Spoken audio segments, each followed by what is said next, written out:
ಸ್ನೇಹಿತರೆ, ಇವತ್ತಿನ ಒಂದು ವಿಡಿಯೋದಲ್ಲಿ ನಾನು ನಿಮಗೆ ಜೆರೋದಾ ಆ್ಯಪ್ನಲ್ಲಿ ಇಂಟ್ರಾಡೇ ಟ್ರೇಡಿಂಗ್ ಹೇಗೆ ಮಾಡೋದಂತ ತಿಳಿಸ್ಕೊಡ್ತೇನೆ.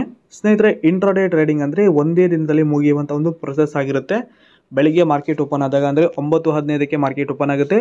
ಈ ಮಾರ್ಕೆಟ್ ಓಪನ್ ಆದಾಗ ನೀವು ಇಲ್ಲಿ ಶೇರ್ಸನ್ನು ಬೈ ಮಾಡೋದು. ಆನಂತರ ಮಾರ್ಕೆಟ್ ಕ್ಲೋಸ್ ಆಗುತ್ತೆ ಅಂದರೆ 3:15ಗೆ ಮಾರ್ಕೆಟ್ ಕ್ಲೋಸ್ ಆಗುತ್ತೆ.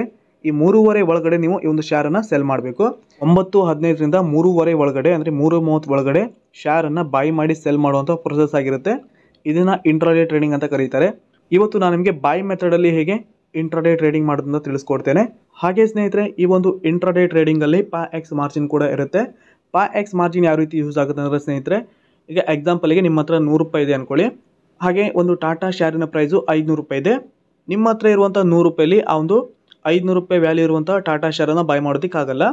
ಆವಾಗ ಈ ಒಂದು ಎಕ್ಸನ್ನು ಯೂಸ್ ಮಾಡಿ, ಮಾರ್ಜಿನ್ ಎಕ್ಸನ್ನು ಯೂಸ್ ಮಾಡಿ 500 ರೂಪಾಯಿ ವ್ಯಾಲ್ಯೂ ಇರುವಂಥ ಟಾಟಾ ಶೇರನ್ನು ನೀವು 100 ರೂಪಾಯಿಲಿನೇ ಬೈ ಮಾಡ್ಕೋಬೋದು. ಇಲ್ಲಿ ನಿಮ್ಮದು 100 ರೂಪಾಯಿ ಇರುತ್ತೆ, ಹಾಗೆ ಎಕ್ಸ್ ಮಾರ್ಜಿನ್ ಇರುತ್ತೆ. ಟೋಟಲ್ ಆಗಿ 500 ರೂಪಾಯಿ ಆಗುತ್ತೆ. 500 ರೂಪಾಯಿ ಆದಾಗ ಆ ಒಂದು ಟಾಟಾ 500 ರೂಪಾಯಿ ಇರುತ್ತಲ್ಲ, ಆ ಒಂದು ಟಾಟಾ ಶೇರು, ಆ ಒಂದು ಶೇರನ್ನು ನೀವು ಇಲ್ಲಿ 100 ರೂಪಾಯಿಲಿನೇ ಬೈ ಮಾಡ್ಕೋಬೋದು ಈ ಒಂದು ಎಕ್ಸ್ ಮಾರ್ಜಿನ್ ಯೂಸ್ ಮಾಡಿಕೊಂಡು. ಸೊ ಹೇಗೆ ಈ ಒಂದು ಎಕ್ಸ್ ಮಾರ್ಜಿನ್ ಯೂಸ್ ಆಗುತ್ತೆ ಅಂತ ಪ್ರತಿಯೊಂದನ್ನು ಕೂಡ ಸಂಪೂರ್ಣವಾಗಿ ತಿಳಿಸ್ಕೊಡ್ತೇನೆ. ದಯವಿಟ್ಟು ವಿಡಿಯೋನ ಸ್ಕಿಪ್ ಮಾಡದೆ ಕೊನೆವರೆಗೂ ನೋಡಿ.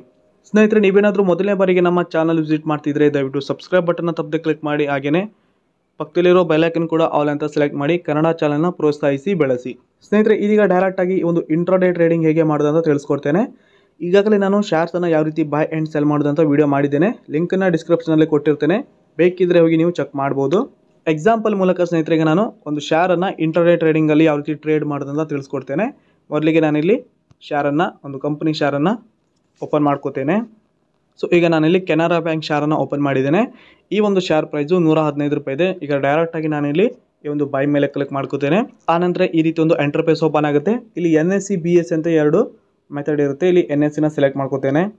ಆನಂತರ ಸ್ನೇಹಿತರಲ್ಲಿ ರೆಗ್ಯುಲರ್ ಅಂತ ಸೆಲೆಕ್ಟ್ ಮಾಡಿ, ಸೆಲೆಕ್ಟ್ ಆದ ನಂತರ ಸ್ನೇಹಿತರೆ ಇಲ್ಲಿ ಕೆಳಗಡೆ ಇಂಟ್ರಾಡೇ ಹಾಗೆ ಲಾಂಗ್ ಟರ್ಮ್ ಅಂತ ಎರಡು ಆಪ್ಷನ್ ಇರುತ್ತೆ. ಇಲ್ಲಿ ನೀವು ಇಂಟ್ರಾಡೇ ಅಂತ ಸೆಲೆಕ್ಟ್ ಮಾಡ್ಕೋಬೇಕು. ಸ್ನೇಹಿತರೆ, ಇವತ್ತು ನಾನು ಈ ಒಂದು ಇಂಟ್ರಾಡೇಯಲ್ಲಿ ಶೇರ್ಸನ್ನು ಬೈ ಮಾಡೋದು ಮಾತ್ರ ತಿಳಿಸ್ಕೊಡ್ತಾ ಇರೋದು. ಮುಂದಿನ ವಿಡಿಯೋದಲ್ಲಿ ಅಂದರೆ ನೆಕ್ಸ್ಟ್ ವಿಡಿಯೋದಲ್ಲಿ ಇಂಟ್ರಾಡೇಯಲ್ಲಿ ನೀವು ಶೇರ್ಸನ್ನು ಸೆಲ್ ಮಾಡಿನೂ ಕೂಡ ಪ್ರಾಫಿಟ್ ಮಾಡ್ಬೋದು. ಅದನ್ನು ನೆಕ್ಸ್ಟ್ ವಿಡಿಯೋದಲ್ಲಿ ನಾನು ನಿಮಗೆ ತಿಳಿಸ್ಕೊಡ್ತೇನೆ ಯಾವ ರೀತಿ ಅಂತ. ಇಲ್ಲಿ ಇಂಟ್ರಾಡೇ ಅಂತ ಸೆಲೆಕ್ಟ್ ಮಾಡ್ಕೊಳ್ಳಿ. ಸೆಲೆಕ್ಟ್ ಆದ ನಂತರ ಸ್ನೇಹಿತರೆ, ಈ ಒಂದು ಕೆನರಾ ಬ್ಯಾಂಕಿನ ಶೇರ್ ಪ್ರೈಸು, ಒಂದು ಶೇರಿನ ಪ್ರೈಸು NSEಯಲ್ಲಿ 115.38 ಪೈಸೆ ಇದೆ, ನೋಡ್ತಾ ಇರ್ಬೋದು. ಆನಂತರ ಅಲ್ಲಿ ರೀಫ್ರೆಶ್ ಅಂತ ಒಂದು ಬಟನ್ ಇದೆ, ನೋಡ್ತಾ ಇರ್ಬೋದು. ಈ ಒಂದು ರೀಫ್ರೆಶ್ ಮೇಲೆ ಕ್ಲಿಕ್ ಮಾಡ್ತೇನೆ. ರೀಫ್ರೆಶ್ ಮೇಲೆ ಕ್ಲಿಕ್ ಆದ ನಂತರ ಸ್ನೇಹಿತರೆ ಇಲ್ಲಿ ಮಾರ್ಜಿನಲ್ಲಿ ನೋಡ್ತಾ ಇರ್ಬೋದು, ಕೇವಲ 23 ರೂಪಾಯಿಗೆ ತೋರಿಸ್ತಾ ಇದೆ ಈ ಒಂದು ಶೇರು. ಯಾಕಂದರೆ ಇಲ್ಲಿ ಎಕ್ಸ್ ಮಾರ್ಜಿನ್ ಇದೆ. ಎಕ್ಸ್ ಮಾರ್ಜಿನ್ ಇರೋದ್ರಿಂದ ಈ 115 ರೂಪಾಯಿ ಇರುವಂಥ ಶೇರನ್ನು ನನಗೆ ಕೇವಲ 23 ರೂಪಾಯಿಗೆ ನಾನಿಲ್ಲಿ ಬೈ ಮಾಡ್ಕೋಬೋದು. ಇಲ್ಲಿ ಕ್ವಾಂಟಿಟಿಲಿ 1 ಅಂತ ಇದೆ, ನೋಡ್ತಾ ಇರ್ಬೋದು.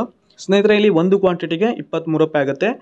ಇಲ್ಲಿ ನನ್ನ ಹತ್ರ ಇರುವಂಥ ಬ್ಯಾಲೆನ್ಸು 142 ರೂಪಾಯಿ ಇದೆ, ನೋಡ್ತಾ ಇರ್ಬೋದು. ಈಗ ನಾನಲ್ಲಿ ಕ್ವಾಂಟಿಟಿಯಲ್ಲಿ 5 ಅಂತ ಎಂಟರ್ ಮಾಡ್ಕೋತೇನೆ. 5 ಅಂತ ಎಂಟರ್ ಆದ ನಂತರ ಇಲ್ಲಿ ರೀಫ್ರೆಶ್ ಮೇಲೆ ಕ್ಲಿಕ್ ಮಾಡ್ತೇನೆ. ಇಲ್ಲಿ 5 ಕ್ವಾಂಟಿಟಿಗೆ ಸ್ನೇಹಿತರೆ ನೋಡ್ತಾ ಇರ್ಬೋದು, ಮಾರ್ಜಿನಲ್ಲಿ 115 ರೂಪಾಯಿ ತೋರಿಸ್ತಾ ಇದೆ, ನೋಡ್ತಾ ಇರ್ಬೋದು.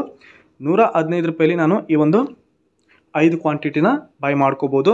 ಇದೇ ನೀವು ಲಾಂಗ್ ಟರ್ಮಲ್ಲಿ ಇನ್ವೆಸ್ಟ್ ಮಾಡೋದಕ್ಕೆ ಹೋದರೆ 5 ಕ್ವಾಂಟಿಟಿಗೆ 575 ರೂಪಾಯಿ ಆಗುತ್ತೆ, ನೋಡ್ತಾ ಇದ್ದೀರಾ. ಇಂಟ್ರಾಡೇಯಲ್ಲಿ ಕೇವಲ 115 ರೂಪಾಯಿಗೆ 5 ಶೇರನ್ನು ಬೈ ಮಾಡ್ಕೋಬೋದು. ಈಗ ನಾನಿಲ್ಲಿ 5 ಕ್ವಾಂಟಿಟಿನ ಸೆಟ್ ಮಾಡ್ಕೊಂಡಿದ್ದೀನಿ. ಆನಂತರ ಇಲ್ಲಿ ಮಾರ್ಕೆಟ್ ಹಾಗೆ ಲಿಮಿಟ್ ಅಂತ ಎರಡು ಆಪ್ಷನ್ ಇರುತ್ತೆ. ಮಾರ್ಕೆಟ್ ಅಂದರೆ ಸ್ನೇಹಿತರೆ, ಮಾರ್ಕೆಟ್ ಪ್ರೈಸಲ್ಲಿನ ಶೇರ್ಸನ್ನು ಈ ಒಂದು ಇಂಟ್ರಾಡೇಯಲ್ಲಿ ಬೈ ಮಾಡೋದು. ಲಿಮಿಟ್ ಅಂದರೆ ನೀವು ಇಲ್ಲಿ ಲಿಮಿಟನ್ನು ಸೆಟ್ ಮಾಡ್ಕೋಬೋದು. ಈಗ ಈ ಒಂದು ಕೆನರಾ ಬ್ಯಾಂಕಿನ ಪ್ರೈಸು 115.20 ಪೈಸೆ ಇದೆ. ಈ ಒಂದು ಶೇರ್ ಪ್ರೈಸು 113 ರೂಪಾಯಿದಾಗ ಅಥವಾ 112 ರೂಪಾಯಿದಾಗ ಬೈ ಮಾಡಬೇಕಂದ್ರೆ ಲಿಮಿಟಲ್ಲಿ 112 ರೂಪಾಯಿಂದ ಪ್ರೈಸನ್ನು ಸೆಟ್ ಮಾಡಿ ಇಲ್ಲಿ ಸ್ವೈಪ್ ಟು ಬೈ ಮೇಲೆ ಕ್ಲಿಕ್ ಮಾಡಿದ್ರೆ ಆಯಿತು, ನಿಮ್ಮ ಆರ್ಡರ್ ಕ್ರಿಯೇಟ್ ಆಗುತ್ತೆ. ಆನಂತರ ಈ ಒಂದು ಶೇರ್ ಪ್ರೈಸು 112 ರೂಪಾಯಿದಾಗ ಆಟೋಮೆಟಿಕ್ಕಾಗಿ ಇಂಟ್ರಾಡೇಲಿ ಬೈ ಆಗುತ್ತೆ. ಸ್ನೇಹಿತರೆ, ಈ ಒಂದು ಇಂಟ್ರಾಡೇಲಿ ನೀವು ಲಿಮಿಟನ್ನು ಸೆಟ್ ಮಾಡೋದಕ್ಕೆ ಹೋಗಬೇಡಿ. ಯಾಕಂದರೆ ಇದು ಕೇವಲ ಒಂದೇ ದಿನದಲ್ಲಿ ಮುಗಿಯುವಂಥ ಪ್ರೊಸೆಸ್ ಆಗಿರುತ್ತೆ. ಅದಕ್ಕೆ ನೀವು ಇಲ್ಲಿ ಲಿಮಿಟನ್ನು ಸೆಟ್ ಮಾಡಬೇಡಿ. ಮಾರ್ಕೆಟ್ ಪ್ರೈಸಲ್ಲಿನೇ ಶೇರ್ಸನ್ನು ಈ ಒಂದು ಇಂಟ್ರಾಡೇಲಿ ಬೈ ಮಾಡಿ. ಸೊ ಇಲ್ಲಿ ನಾನು ಮಾರ್ಕೆಟನ್ನು ಸೆಲೆಕ್ಟ್ ಮಾಡಿದ್ದೇನೆ. ನೀವು ಕೂಡ ಮಾರ್ಕೆಟಲ್ಲಿನೇ ಈ ಒಂದು ಶೇರನ್ನು ಬೈ ಮಾಡಿ. ಈಗ ನಾನು ಡೈರೆಕ್ಟಾಗಿ ಈ ಒಂದು ಸ್ವೈಪ್ ಟು ಬೈ ಮೇಲೆ ಕ್ಲಿಕ್ ಮಾಡ್ತೇನೆ. ಸೊ ಈಗ ನಾನು ಇಂಟ್ರಾಡೇಲಿ ಸ್ಟಾಕನ್ನು ಬೈ ಮಾಡಿದ್ದೇನೆ. ಇಲ್ಲಿ ಆರ್ಡರ್ಸಲ್ಲಿ ನೋಡ್ತಾ ಇರ್ಬೋದು, ಎಕ್ಸಿಕ್ಯೂಟ್ ಅಂತ ಬಂದಿದೆ ಕೆನರಾ ಬ್ಯಾಂಕು 115 ರೂಪಾಯಿ. ಇನ್ನು ಪೋರ್ಟ್ಫೋಲಿಯೋದಲ್ಲಿ ಪೊಸಿಷನಲ್ಲಿ ನೋಡ್ತಾ ಇರ್ಬೋದು. ಪ್ರಾಫಿಟ್ ಸ್ನೇಹಿತರೆ, ಇಲ್ಲಿ ಟೋಟಲ್ P&L ಅಲ್ಲಿ ನೋಡ್ತಾ ಇರ್ಬೋದು, ಲಾಸಲ್ಲಿ ನಡೀತಾ ಇದೆ. ಸ್ನೇಹಿತರೆ, ಈ ಒಂದು ಇಂಟ್ರಾಡೇ ಪ್ರೊಸೆಸ್ಸು ಕೇವಲ ಒಂದೇ ದಿನದಲ್ಲಿ ಮುಗಿಯುತ್ತೆ. ಸೊ ಇಲ್ಲಿ ನೀವು ಸ್ಟಾಕನ್ನು ಬೆಳಿಗ್ಗೆ ಬೈ ಮಾಡಿದ್ಮೇಲೆ ಮಧ್ಯಾಹ್ನ 3:30 ಒಳಗಡೆ ಈ ಒಂದು ಶೇರ್ಸನ್ನು ನೀವು ಸೆಲ್ ಮಾಡಲೇಬೇಕು, ಇಲ್ಲಾಂದರೆ ಆಗಲ್ಲ. ಬೆಳಿಗ್ಗೆ ಶೇರ್ಸನ್ನು ಸೆಲ್ ಬೈ ಮಾಡಿರ್ತೀರ, ಆನಂತರ ಮೂರುವರೆ ಒಳಗಡೆ ಶೇರ್ಸನ್ನು ನೀವು ಸೆಲ್ ಮಾಡಬೇಕು, ಇಲ್ಲಾಂದ್ರೆ ಇಲ್ಲಿ ಆಟೋಮೆಟಿಕ್ಕಾಗಿ ಆ ಒಂದು ಶೇರು ಸೆಲ್ ಆಗುತ್ತೆ. ಸೊ ಇಲ್ಲಿ ನೀವು ಪ್ರಾಫಿಟ್ ಬಂದಾಗ ಡೈರೆಕ್ಟಾಗಿ ಶೇರ್ಸನ್ನು ಸೆಲ್ ಮಾಡ್ಕೋಬೇಕು. ಸ್ನೇಹಿತರೆ, ಈ ರೀತಿಯಾಗಿ ನೀವು ಇಂಟ್ರಾಡೇ ಟ್ರೇಡಿಂಗನ್ನು ಮಾಡ್ಬೋದು ಝೆರೋದಾ ಆ್ಯಪ್ನಲ್ಲಿ. ಮುಂದಿನ ವಿಡಿಯೋದಲ್ಲಿ ಸ್ನೇಹಿತರೆ ನಾನು ನಿಮಗೆ ಈ ಒಂದು ಇಂಟ್ರಾಡೇಲಿ ಸ್ನೇಹಿತರೆ ನೀವು ಸೆಲ್ ಮೆಥಡಲ್ಲೂ ಕೂಡ ಈ ಒಂದು ಇಂಟ್ರಾಡೇನ ಮಾಡ್ಬೋದು. ಯಾವ ರೀತಿ ಅಂತ ಮುಂದಿನ ವಿಡಿಯೋದಲ್ಲಿ ನಾನು ನಿಮಗೆ ತಿಳಿಸ್ಕೊಡ್ತೇನೆ. ದಯವಿಟ್ಟು ನನ್ನ ಚಾನಲ್ನ ತಪ್ಪದೆ ಸಬ್ಸ್ಕ್ರೈಬ್ ಮಾಡ್ಕೊಂಡಿರಿ. ಹಾಗೆಯೇ ಇವತ್ತಿನ ವಿಡಿಯೋ ನಿಮಗೆ ಇಷ್ಟವಾಗಿದೆ ಅನ್ಕೋತೀನಿ. ವಿಡಿಯೋಗೆ ಒಂದು ಲೈಕ್ ಕೂಡ ಮಾಡಿ. ಪೂರ್ತಿಯಾದ ವಿಡಿಯೋ ನೋಡೋದಕ್ಕೆ ಎಲ್ರಿಗೂ ಧನ್ಯವಾದ. ಶುಭ ದಿನ.